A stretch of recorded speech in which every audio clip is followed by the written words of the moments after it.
नमस्कार दोस्तों, स्वागत है आपका हमारे YouTube चैनल स्पूकी स्टोरीज में। आज हम आपके लिए एक ऐसी डरावनी कहानी लेकर आए हैं जिसे आपने शायद ही पहले सुनी होगी। तो तैयार हो जाइए एक खौफनाक सफर के लिए, जो इस बार आपको एक बस ड्राइवर के नजरिए से दिखाई जाएगी। तो आइए शुरू करते हैं इस अजनबी रात्रि की कहानी, जो आपके दिलों की धड़कन को और भी तेज कर देगी। मैं हमेशा रात की ड्यूटी करता हूं, बस ड्राइवर हूं, और रात के अंधेरे में यह सड़कों पर चलना कभी कभी बहुत डरावना होता है। लेकिन आज रात कुछ ऐसा हुआ जो मैं कभी नहीं भूल पाऊंगा। यह एक साधारण सी रात थी, जब मैं बस लेकर शहर के बाहरी इलाके में जा रहा था।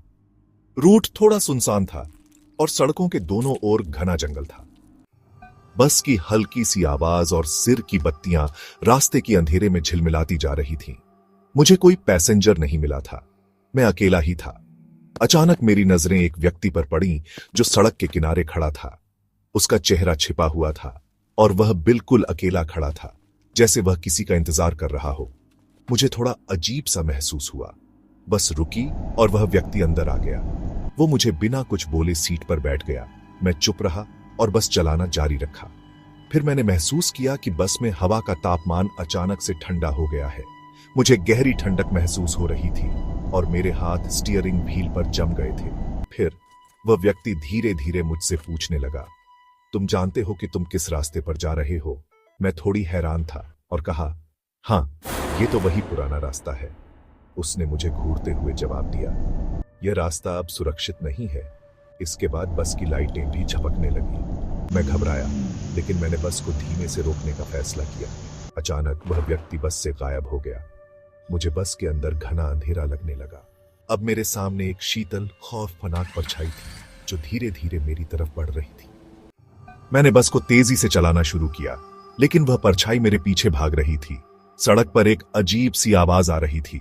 मुझे ऐसा महसूस हो रहा था जैसे कोई मेरी बस के पास दौड़ रहा हो। डर के मारे मेरी आंखें बंद हो गईं और मैंने बस को घुमाकर रूट बदलने की कोशिश की। बस के इंजन की आवाज अब और तेज हो गई और उस सर्द हवा में एक हंसी की आवाज आई। फिर एक तेज झटका लगा और मैं चौंकते हुए बस से बाहर झांकने लगा। उस अजनबी आदमी का चेहरा, जो अब बिल्कुल कटा फटा और डरावना हो चुका था, मेरे सामने था।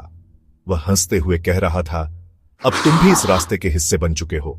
मेरे गले से आवाज नहीं निकली और बस तेजी से एक अंधेरे मोड़ पर मुड़ गई। उस रात के बाद से मैं कभी उस रास्ते से नहीं गुजरा, लेकिन वह आदमी, उसकी हंसी और वह खौफनाक घड़ी मेरे दिल में हमेशा रहेगी। दोस्तों, अगर आपको यह कहानी पसंद आई हो तो वीडियो को लाइक जरूर करें और हमारे चैनल स्पूकी स्टोरीज को सब्सक्राइब करना न भूलें। हम जल्द ही एक नई डरावनी कहानी लेकर वापस आएंगे।